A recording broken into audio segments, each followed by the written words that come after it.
Can we just take a moment and look at the translations for book titles, like for a second? Because I talked about Hunger Games a little while ago, and in German, the book series is actually called The Tributes of Panem, but that's like the overall title of the series, and every book has its own title, I guess. So the first one is called The Tributes of Panem, Deadly Games. Kind of makes sense, like Hunger Games, Deadly Games.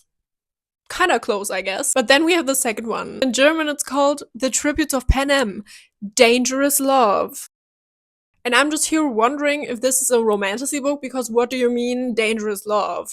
I don't think that love is the focus of these books, to be honest. And then the last one is called The Tributes of Panem, Flaming Anger. But it's not like the typical word for anger. It's more like rage as well, maybe. I can't really explain it. There isn't really a word. But I just felt like especially the second one was so random. For ballad, it's pretty similar, I think. It's like the song of bird and snake, which in my opinion grammatically makes no sense. Like even in English it should be a song of a bird and a snake. Maybe I'm overthinking this. Then we get to Sunrise on the Reaping, which in German is called The Tributes of Panem L.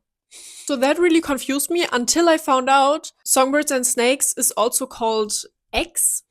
Because these are the 10th Hunger Games. And X is the Roman number for 10, you know? And so this one is called L because it's the 50th Hunger Games. But still, the first time I just randomly saw a book called L in the bookstores connected to the Hunger Games, I was a little bit confused. Let me know, do these books have kind of weird translated names, I guess, in your language as well? Because the only other language I speak is Spanish, and I think it's pretty much the same. So Hunger Games is basically just like Hunger Games in Spanish. The second one is called like In Flames or something, so also similar to Catching Fire. And it's the same for Ballad and Sunrise. So I'm definitely intrigued by other countries. So let me know.